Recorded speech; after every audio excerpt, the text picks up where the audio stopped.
Hello, economy నుంచి first topic India and global value chains గురించి మనం నేర్చుకుందాం. సో ఫస్ట్ ఈ గ్లోబల్ వాల్యూ చైన్ అంటే ఏంది? సో ఇదేంది అంటే ప్రొడక్షన్ ఏదైనా ఆ, పొలం పండించడం నుంచి ప్రాసెసింగ్, మార్కెటింగ్, ట్రాన్స్పోర్టేషన్, మళ్ళీ డిస్ట్రిబ్యూషన్, ఈ అన్ని స్టేజెస్ వాల్యూ చైన్ అంటాం. సో గ్లోబల్ వాల్యూ చైన్ అంటే ఏంటి అంటే ఈ ప్రొడక్షన్ ఒక దగ్గర, మళ్ళీ ప్రాసెసింగ్, డిస్ట్రిబ్యూషన్ ఇంకో కంట్రీలా ఇట్లా జరిగినప్పుడు ఈ ప్రాసెస్ని గ్లోబల్ వాల్యూ చైన్ అంటాం. ఫర్ సపోజ్ ఒక ఎగ్జాంపుల్ ఇస్తా. సో మనము కాటన్ని ఇక్కడ ప్రొడ్యూస్ చేస్తున్నాం, రైతులు ఇక్కడ ప్రొడ్యూస్ చేస్తుర్రు, కొంచెం టన్నులాగా జపాన్కి అట్లా అమ్మేస్తున్నారు. అమ్మేసిన తర్వాత మళ్ళీ ఏమవుతుంది, ఇది ఫైనల్ ప్రోడక్ట్ లాగా ఇక్కడ మళ్ళీ ఇండియాకి వచ్చి అది మనం పండించిందే వేరే కంట్రీలకు పోయి ప్రాసెసింగ్, మ్యానుఫ్యాక్చరింగ్ అయ్యి మళ్ళీ ఇక్కడ వచ్చి డిస్ట్రిబ్యూట్ చేస్తున్నారు కదా, ఆ క్లాత్స్నే మనం కొంటున్నాం. సో ఇది గ్లోబల్ వాల్యూ చైన్ అనమాట. సో ఇక్కడ ఇంకొక ఎగ్జాంపుల్ చెప్తాను నేను, స్మార్ట్ ఫోన్స్ది. ఫర్ సపోజ్ చైనాలో అసెంబుల్ అవుతాయి, గ్రాఫిక్ డిజైన్ ఎలిమెంట్స్ అంతా యుఎస్ఏలో అవుతుంది, కంప్యూటర్ కోడింగ్ వచ్చేసి ఫ్రాన్స్లో అవుతుంది, సిలికాన్ చిప్స్ వచ్చేసి సింగపూర్లో ఉంటాయి. సో ఇదంతా ఒక స్మార్ట్ ఫోన్కి సంబంధించింది. సో ఈ ప్రాసెసింగ్, మ్యానుఫ్యాక్చరింగ్ ఇదంతా కలిపితే ఇదొక type of global value chain.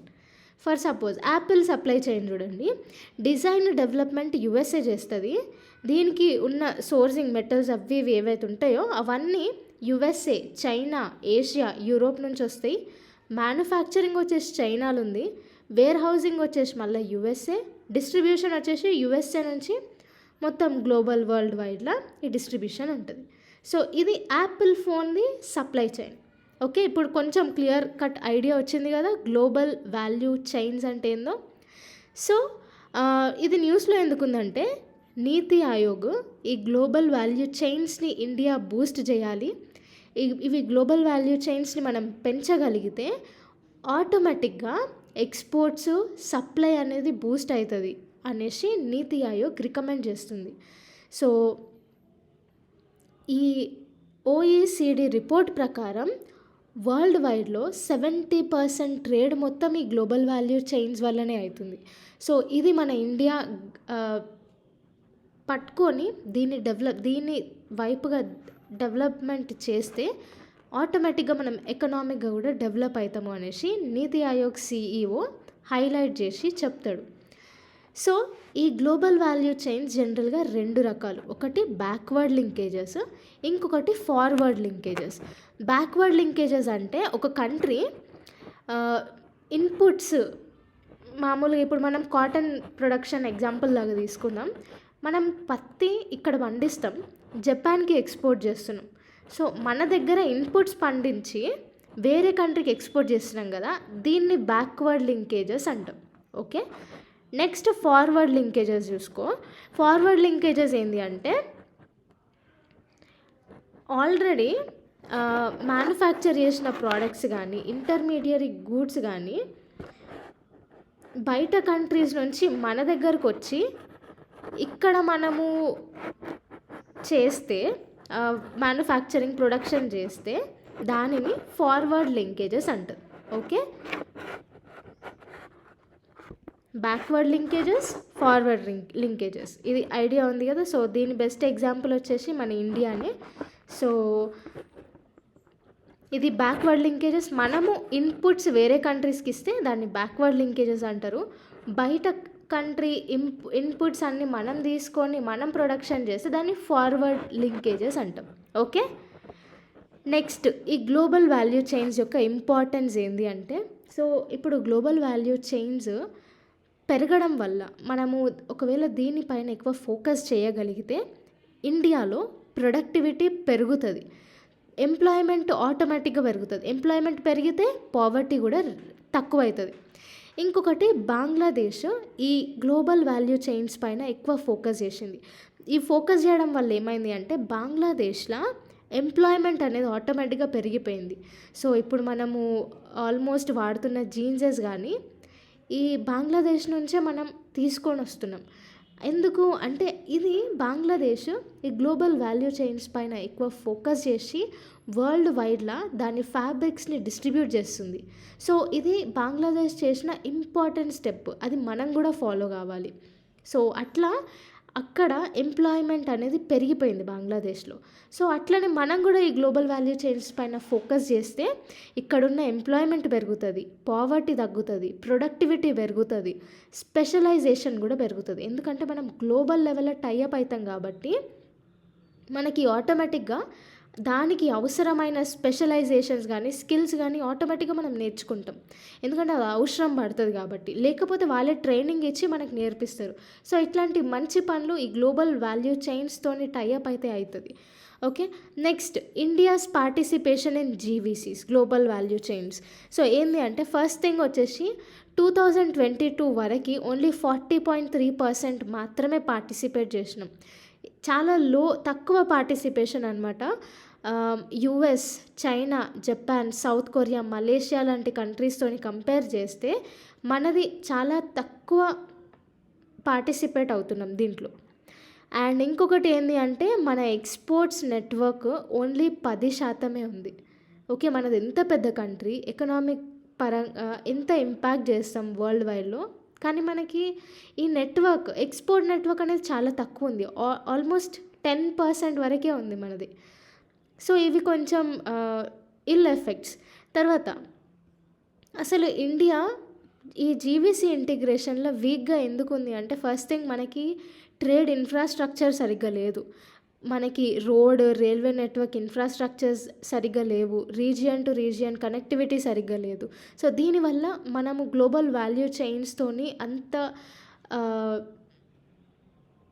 క్యాపబుల్గా మనము ఇంటిగ్రేట్ అవ్వలేకపోతున్నాం. నెక్స్ట్ థింగ్ వచ్చేసి మన ఇండియా ఒక్కొక్కసారి అంటే ఎట్లా పడితే అట్లా టారిఫ్ రేట్స్ అనేది పెంచేస్తుంది. దీనివల్ల ఏంటి అంటే బయట దేశం వాళ్ళు ఇన్పుట్స్ మన దగ్గరికి ఇవ్వాలన్నా కానీ ఆలోచిస్తున్నారు అనమాట. ఫర్ సపోజ్ 2014లో మన టారిఫ్ రేట్లో ఓన్లీ 13% ఉండే. టారిఫ్ రేట్లు అంటే ఒక టైప్ ఆఫ్ ట్యాక్స్ అనమాట.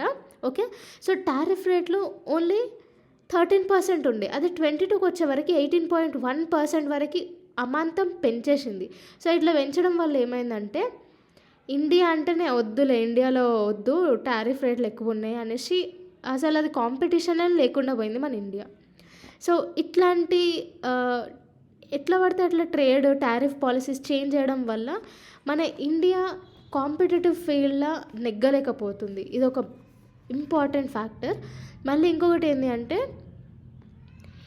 ఈ ఫ్యాబ్రిక్ ఏజెంట్స్ మళ్ళీ మ్యానుఫ్యాక్చరర్స్ మన ఇండియాలో ఉన్నారు కదా, వీళ్ళు ఏం చేస్తారు అంటే ఆటోమేటిక్గా మనం ఇంటర్నేషనల్ లెవెల్లో సప్లై చైన్లో ఉన్నప్పుడు స్ట్రిక్ట్ డెలివరీ ప్రెషర్ అనేది ఉంటుంది. ఇంకొకటి ఏంటి అంటే ఎక్స్పోర్ట్ స్టాండర్డ్స్ అనేవి మంచిగా హై ఉండాలి అనేసి వాళ్ళు ఆటోమేటిక్గా డిమాండ్ చేస్తారు. సో ఇట్లాంటి రూల్స్కి వీళ్ళు ఎక్స్పోర్ట్ చేస్తలేరు అనమాట. అక్కడ బయట దేశం ఎందుకులే, మన ఇండియాలోనే లోకల్ వాళ్ళకి ఇచ్చేద్దాము అనేసి వీళ్ళు మన మ్యానుఫ్యాక్చరర్స్ కానీ ఇండస్ట్రియలిస్టులు కానీ ఇక్కడిక్కడనే చేసుకుంటున్నారు, బయట కంట్రీస్లో అంత పార్టిసిపేట్ చేయట్లేదు. ఎందుకు అంటే అక్కడ స్ట్రిక్ట్ డెలివరీ ప్రెషర్ ఉంది, హై ఎక్స్పోర్ట్ స్టాండర్డ్స్ ఉన్నాయి. సో అంటే దానికి అర్థం ఏంది, ఎట్లా పడితే అట్లా లో క్వాలిటీ అయితే లో క్వాలిటీ ఇక్కడనే డొమెస్టిక్ లెవెల్లోనే మనం ట్రేడ్ చేసుకుందాము అన్నట్టు. అంటే వీళ్ళు అంత క్వాలిటీ అంత స్టాండర్డ్స్కి వీళ్ళు రైజ్ అవ్వట్లేదు. ఇదొక వీక్ పాయింట్. నెక్స్ట్ వచ్చేసి ఇండియా స్కిల్ ఇంటెన్సివ్ అంటే స్కిల్ బేస్డ్ ప్రోడక్ట్స్ పైన క్యాపిటల్ ఏదైతే ఎక్కువ పైసలు వస్తుంది అట్లాంటి ప్రోడక్ట్స్ పైన ఎక్కువ ఫోకస్ చేయట్లేదు. ఇంకొకటి ఈ మార్కెట్స్ గురించి, పార్ట్నర్షిప్ గురించి, ఎక్స్పోర్ట్ ఇంపోర్ట్ రూల్ గురించి, ఇట్లాంటి వాటి గురించి అసలు ఇన్ఫర్మేషనే లేదు మన ఇండియన్ కంపెనీస్కి బేసిక్గా. నెక్స్ట్ ఈ లేబర్ లాస్ అనేవి కాంప్లెక్స్గా ఉండడం వల్ల, ట్రేడ్ పాలసీస్ చాలా తీవ్రంగా ఉండడం వల్ల, ట్యాక్స్ పాలసీస్ ఈ ప్రొసీజర్స్ అన్నీ చాలా ఏమంటారు హై స్టాండర్డ్స్గా ఉన్నాయన్నమాట. సో లేబర్ లాస్ ఓన్లీ ఇన్ని గంటలే పని చేయాలి, ఎవరిని ఎక్స్ప్లాయిట్ చేయొద్దు, ఎక్కువ వర్క్ చేయొద్దు, మళ్ళీ ఈ ప్రొడక్షన్ కూడా ఓన్లీ లిమిటెడ్గా ఉండాలి. ఇట్లాంటి మళ్ళీ ట్యాక్స్కి సంబంధించి ట్రేడ్ పాలసీస్కి సంబంధించి చాలా హార్ష్ రూల్స్ ఉన్నాయన్నమాట. అంటే మనకి ఎంప్లాయీస్ పరంగా చూస్తే మంచిదే, కాకపోతే ప్రొడక్షన్ ఇంక్రీజ్ చేసేటప్పుడు ఆల్మోస్ట్ లేబర్ లాస్ వయలేట్ చేయాల్సిందే, లేకపోతే మనం ఎకనామిక్గా బూస్ట్ కాలేం. ప్రొడక్షన్ కూడా ఇంక్రీజ్ చేయాలి. సో ఇట్లాంటివన్నీ ఉండడం వల్ల ఈ డొమెస్టిక్ పాలసీస్ వల్లనే మనం ఎకనామిక్గా డెవలప్ అవ్వలేకపోతున్నాం. ఇది కూడా మనకు ఒక వీక్ పాయింట్. సో ఇదన్నమాట. నెక్స్ట్ వే ఫార్వర్డ్కి వస్తే డిస్ప్యూట్ సెటిల్మెంట్ అనేది ప్రాపర్గా ఉండాలి. సో ఒక కంట్రీకి ఇంకో కంట్రీకి, మన కంట్రీకి ఇంకో కంట్రీకి మధ్యలో ఈ ట్రేడ్ పరంగా డిస్ప్యూట్స్ అయితే డిస్ప్యూట్ సెటిల్మెంట్ బాడీ అనేది కరెక్ట్గా ఉండాలి. నెక్స్ట్ థింగ్ వచ్చేసి ఈ ఫైనాన్షియల్ యాక్సెస్, ఎవరైనా ఇండస్ట్రీ పెట్టాలనుకుంటున్నారు, లేకపోతే సొంతంగా పనిచేయాలనుకుంటున్నారు, వీళ్ళకి ఫినాన్షియల్ యాక్సెస్ అనేది ఇవ్వాలి. మళ్ళీ టారిఫ్ రూల్స్ ఏదైతే ఉందో, ఇందాక మనం నేర్చుకున్నాం కదా, టారిఫ్ రూల్స్ అమాంతం పెంచేసినారు, ఆల్మోస్ట్ 13% నుంచి 18.1% వరకు. సో ఇట్లాంటి టారిఫ్ రూల్స్ అనేవి స్టేబుల్గా ఉండాలి. కొత్త లేబర్ కోడ్ తీసుకొని రావాలి. నేషనల్ ట్రేడ్ నెట్వర్క్ అనేది ఇంప్రూవ్ చేయాలి. నేషనల్ ట్రేడ్ నెట్వర్క్ అంటూ ఫస్ట్ ఒకటి ఉండాలి మన ఇండియాలో. నెక్స్ట్ చిన్న చిన్న వాటికి కాకుండా హై వాల్యూ ఉన్న గ్లోబల్ వాల్యూ చైన్స్ పైన మనం ఎక్కువ ఫోకస్ చేయాలి. సో ఇది మేజర్గా important way forward. Next India global value చైన్స్తో ఇంటిగ్రేట్ అవ్వడానికి కొన్ని ఇనిషియేటివ్స్ తీసుకుంది. అదేంటి అంటే first thing foreign trade policy 2023. ఇదేం చేస్తుంది అంటే ఈజ్ ఆఫ్ డూయింగ్ బిజినెస్ని పెంచడానికి ఈ పాలసీ తీసుకొని వచ్చినారు. Next production linked incentive scheme for large scale electronic manufacturing. So ఇదేంటిదంటే 2020లో లాంచ్ చేసినారు ఇది. సో ఇది ఎందుకు లాంచ్ చేసినారంటే గ్లోబల్ వాల్యూ చైన్స్లో పార్టిసిపేషన్ ఇంక్రీజ్ చేయాలి అనేసి తీసుకొని వచ్చినారు. నెక్స్ట్ 1 డిస్ట్రిక్ట్ 1 ప్రోడక్ట్ అనేసి ఒక స్కీమ్ తీసుకొని వచ్చారు. దీనివల్ల ఏంటి అంటే కొన్ని స్పెషలైజ్డ్ ప్రోడక్ట్స్ని ఐడెంటిఫై చేసి దాన్ని ఎక్స్పోర్ట్ చేయాలి మనం ఇంటర్నేషనల్ లెవెల్లో అనేసి ఐడియాతోని ఇది తీసుకొని వచ్చినారు. Next make in India initiative 2014లో లాంచ్ చేసినారు. సో దీని పరంగా ఇండియాలో మ్యానుఫ్యాక్చరింగ్ చేసి బయట మనము ప్రొడక్ట్స్ అమ్మాలి అనేసి ఐడియాతోని ఇది మేక్ ఇన్ ఇండియా ఇనిషియేటివ్ తీసుకొచ్చినారు.